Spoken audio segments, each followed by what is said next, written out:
Ve az önce saydığım maddeler arasında aslında evdeki işlerden kaçmak da vardı. Ama o hareketleri, yani evde yapmış olduğunuz gündelik hareketlerinizin tamamını belki de egzersiz niyetine dönüştürebilirsiniz. Ama onun dışında neler yapabiliriz? Tabii ki hepsini konuşacağız. Şimdi yanımızda kişisel spor koçu diyebileceğim ve tabii ki kitap yazarı Doris Hofer var. Hoş geldin. Hoş bulduk. Nasılsın? İyiyim, teşekkür ederim. Enerjin her zaman olduğu gibi tavan adeta. Ya bu çok önemli bir şey. Evde yani yaptığımız hareketler aslında sayılmıyor diye düşünüyoruz ama günün sonunda onların da hepsi birer hareket ve hepsi bir enerji harcama alanı. Doğru mu? Aynen. Yani genelde zaten çok fazla oturuyoruz. Hani iş kadını, iş adamı olsun, şimdi de evden çalışıyoruz. Hep oturuyoruz. Hani orada en güzel şey, yani sen daha önce söylediğin gibi bir bahane bul, kalk. Hani git kendine bir bitki çay yap, git kendine bir bardak su al, en güzel şeyler bunlar. Ama onun hariç böyle ev işler aslında tamamen bir antrenmana dönüştürebiliriz. Onu Mesela? biraz konuşalım seninle. Yani atıyorum burada hani böyle bir güzel kıpkırmızı bir süpürgemiz var. Yani şimdi normalde böyle yaptığında hani biraz daha... Ha, bu yaparkenki hareketlerini değiştireceksin. Dolayısıyla... Ya, şu bir lunge bak. Normalde biz bu lunge'ı tabii bunu kullanmadan yaparsak şöyle yaparız. Şu, burada dikkat etmesi gereken nokta şu. Çok öne gelmeyeceğim. Benim ağırlığım topukta olacak. Böyle diz ayağın üzerinde çökeceğim, kalkacağım. Şimdi bunu da kullanırsan hem senin evin pırıl pırıl olur hem de egzersiz yapmış olur. Ve lunge'la ne yapıyoruz? Hem bacak hem de kalça çalıştırıyoruz. Bu biraz kilosu olan insanlar yapamazlar ama. Tabii onlar atıyorum ne yapabilirler? Belki kocaman bir adım öne atıp geri atarlar. Hani öyle daha çok temizlik yaparlarsa daha çok kalori yakarlar. Evet, aslında doğru, çünkü ciddi bir enerji harcıyorsunuz. Şöyle bir enerji listesine bakalım harcanan değerlere. Evde çeki düzen vermek 60 kalori diyor. Yani 60 kalori bugün neredeyse yürüyerek vermeye kalksanız yaklaşık 15-20 dakika falan yürümeniz lazım. Aynen öyle, kesinlikle. Bir de camlar var mı? Camları silmek de çok var. Aynen, baksana ben tahmin ettim 166 kalori. İnanılmaz ya. Evet. Ama camları silerken de bir taktiğim var mı? Onu da böyle zıplayarak mı sileceksin? Jumping jack yaparak mı silecek camı? Yok canım, o kadar. Vallahi biliyor musun, ve bu gerçek. Eşim bir telefon aldı. Ondan sonra ben bir bakıyorum, masadayım. O konuşurken böyle camları silmeye başladı dışarıdan. Hani hem konuştu hem de hareket etti. Çok güzel bir şey. Yani gerçekten şunu yapmalıyız. Hani hem evi temizliyoruz hem de biraz fazla hareket ediyoruz. Burada başka ne yapabiliriz? Düşünüyorum. Seninki daha eğlenceli bu arada. Hemen verebilirim. Mesela squat yapalım, tamam mı? Benim ayaklarım böyle omuz genişliğinde. Tabii Doris geldi mi squat yapmaz olur mu? Böyle sosyal medyada The Squat Girl olarak biliniyordu. Temizlersek. Ve squat çok faydalı bir hareket. Çünkü tek hareketle gerçekten tüm kasları çalıştırıyorsun. Squat nasıl yapılıyor? Bir daha yavaş yavaş gösterebilir miyiz? Okey. Ayaklarımı omuz genişliğinde ve şimdi arkaya doğru oturuyorum. Bu arada bir kişi onu daha önce hiç yapmadıysa o zaman mesela ayakla bir yatakın yardımıyla yapsın. Şimdi çünkü çömülüyorum ve kalkıyorum. Bunu atıyorum 82 kiloluk bir insan da bile yapar. Mesela ben...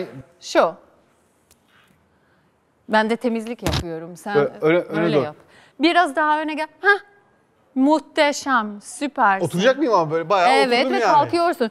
Ve bu hareket çok temel bir hareket. Çünkü yani atıyorum mesela lavaboya gittin, oturdun, kalktın, değil mi? Evet. Masaya gittin, oturdun, kalktın. Yani bunu... Peki bunda kendimi geriye doğru attığım zaman nasıl her tarafımı kullanmış oluyorum? Biraz böyle bu işin dinamiği de... Şimdi oturuyorsun ya, burada bacak, kalça, hem senin karın kasların çalışıyor. Ben de kollarımı kullanıyorum, yani tüm vücut çalıştı. Kaç defa yapabilir? Mesela diyelim hakikaten o odayı süpürüyor. Ya 2 dakika bir koltuk vardır, bir yatak vardır. Normal squat yapmıyorsan bile o alanı değerlendirebilirsin. Yeni başlıyorsan, yani önce hiç yapmadıysan 10 tane yap, bırak. Ama her gün 10 tane yap. Ondan sonra az gelecek. Bana gelecekler. Benim videolarıma yapmaya başlayacaklar. Videoları izleyebilirler ve ama çok zor hareketler de yapıyoruz. Ya ama hep öyle oluyor. Yorumlarına bakarsan ben mesela işte yeni başlayanlardan bahsediyorum. Diyorlar ki Doris beni bitirdin. Her yerim ağrıyor. Terin içinde kaldım, tamam mı?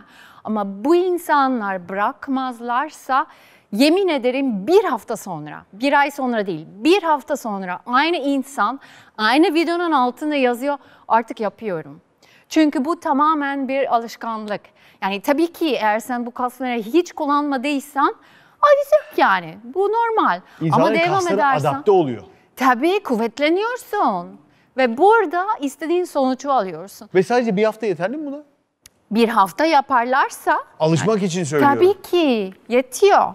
Sonra da belki de gündelik hayatlarını... Ya peki spora devam edebilmek çok zor bir şey. Yani hep böyle başlamak kolay derler, devam etmek çok zor derler. Başlamak bence hiç de kolay değil. Yani bir başlamak lazım ve en önemlisi ne biliyor musun? Yani şimdi aslında ben bir bakıyorum her pazartesi günü ve her yeni yılda aynı durumu yaşamıyor muyuz? Aynen. Şimdi başlayacağım, artık farklı olacak, yapacağım gibi. Ama burada önemli olan bu insanlar keyif almalı. Yani ben mesela spor yapıyorum. Spor yaptığım anda ben o kadar keyifli, o kadar mutluyum ki. Yani ben bu sporu sonuç için yapmıyorum. Sonuç yani ben kilo vereyim ya da ben daha fazla yemek yiyeyim değil. Ben gerçekten bu hareketleri yaptığımda çok mutlu oluyorum. Ve benim videolarımda insanlar onu görüyor. Ve diyorlar ki ya bu kız nasıl bu kadar eğlenebilir? Ya sürekli gülüyor, bak biri tatlı tatlı anlatıyor, sanki bir şey yapmıyor gibi. Ama o yani senin içinden gelen bir şey. Ya ama bu insanlar beni böyle görünce onlara geçiyor. Diyorlar ki ya bu kadar eğlenirse bazen oluyor Ben ya de biri eğlenirim. işte kahkahaları atmaya başlıyor, sen de başlıyorsun yani çünkü bu insan çok neşeli. Aynı şeklinde başlıyorlar ve bir haftadan sonra Allah Allah baksana pantolonun bol olmaya başladı. O zaman iyice gaza geliyorlar ve ben şey demek istiyorum burada. Hani bu ev işleri evet hepimiz pek sevmiyoruz yani çünkü hani bize zor geliyor. Ama bunu hani böyle bir eğlenceye dönüştürebilirsek çok çok iyi olacak. Ve burada ne yapacağız? Diyoruz ki hadi bak ben squat yapacağım çünkü artık daha kalkıp böyle bir kalça istiyorum. Ondan sonra 10 tane yaptım. İşte başka bir şey yapacağım. Atıyorum ütü yaptım. Ya mesela ütü yaparken aslında belki ütünün başına değil, ütü yapacağınız eşyaları bile yan odaya koyuyor olmanız. Gömlek nerede? bak yani zaten yapamıyorum. Belki sadece bacağımı böyle kaldırıyorum. Dış bacak çalışıyor, evet. Tamam mı? Ondan sonra iç bacak çalıştırayım. Yani özellikle kadınlar onu çok istiyor. O zaman öbür tarafa yaparlar. Şimdi iç bacağım çalışıyor. Ayakta zor duruyoruz ya. Şöyle. Evet şöyle. Nasıl iç bacak nasıl çalışıyor? Şöyle. Şu, evet. Şöyle çapraz yukarıya kaldırıyorsunuz. Bu dış bacak, bu iç bacak. Evet, iç bacakta çalıştırmak. Peki bunun dışında önerilerimiz var. Bakalım bunlara ne diyeceksin? Ütü yaparken ütülenecek eşyaları farklı bir odaya koyun. Tek tek gidip alın. Evet, çünkü adım atıyorsun. Şimdi 2 tane farklı şey var. Burada ben bölgesel çalışıyorum. Değil mi? Hani çünkü burada kendim vücut ağırlığımla bacağımı kaldırarak ve fazla kaldırırsam yani herkes hissedecek. Yani gerçekten burada dış bacak çalışıyor. Ben kas yapıyorum. Vücudumu sıkılaştırıyorum. Ama ben şimdi gittim hani gömleğimi almaya ya da koymaya da falan. Burada ne oluyor? Kardiyo yapıyorum. Kardiyo yağ yakma amaçlı. Evet ve bütün vücudunuzda. Bu adımları atıyoruz. Bölgesel yaptığınız sporlar bölgesel yağ yakma değil ama bölgesel kas kitlesini güçlendirme mi? Evet. O bölgeden yağ yakmış olmuyorsunuz sadece. Yok hayır. Yani istediği vücut kendisi karar veriyor. Çünkü herkesin vücut tipi farklı ama vereceksin. Evet aynen. Peki başka bir tavsiyemiz daha var. Yastıkları düzenlemek için mesela odanıza girdiniz veya herhangi bir yerdesiniz. Yastık sizin için iyi bir squat malzemesi olabilir mi? Tabii. Yani squat mesela böyle. Veya bir hem yere squat yapıyorum. Koyacakken. Hem iç bacak çalışıyorum şu anda. Çünkü bu yastığı böyle iyice sıkıştırıyorum, tamam mı? Şimdi oturdum, squat'umu da yaptım. İki hareket aynı zamanda. Of, aynı. Of, gerçekten çok fena. Belim acıdı bir anda sanki ya. Evet. Evet. Ondan sonra atıyorum. Ben de biraz karın kas çalışayım dedim. Yeniden koydum burada dizlerimin arasına. Hop.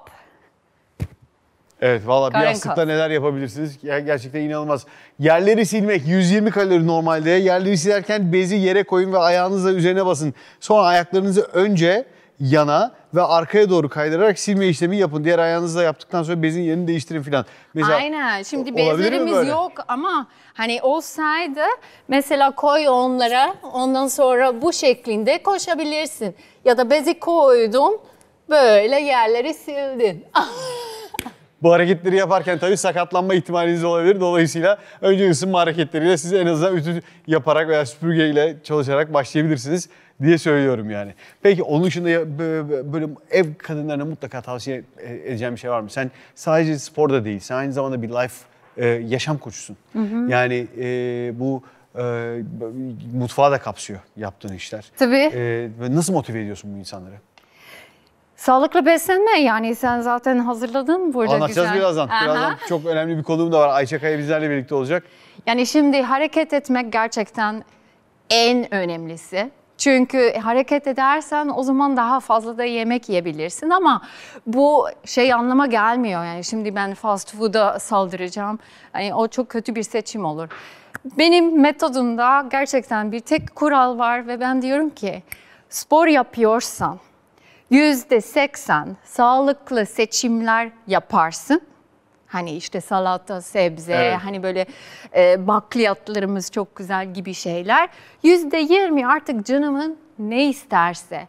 Ve ben orada hani kendim tatlılarımı yapıyorum, fit tatlılar. Ve onlar o kadar güzel ki Halit. Yani başka bir şey yemek istemiyorsun. Çünkü onlar mesela dün bir pasta yaptım. Hani böyle kremalı gibi gözüküyor. Halbuki ki ben bu kremayı avokadoyla yaptım. Tarifleri paylaşıyor musun? Paylaşıyorum her cuma. Evet, her cuma tarifleri de paylaşıyoruz. Dolayısıyla biz de yakın... Ben çünkü programda ne işleniyorsa, mutfakta birisi tarif veriyorsa hemen evde gidip onu deniyorum. Böyle millet de bana Ne bakıyor ya güzel. ne yapıyorsun falan diye ama hakikaten hoşuma gidiyor. Çünkü çok güzel fikirler çıkıyor. Sizin sosyal medya hesaplarınızda da oldukça güzel paylaşımlar var. Ayaklarına sağlık. Çok teşekkür ederim. Teşekkür ederim. İyi ki Çok geldin. sağ ol.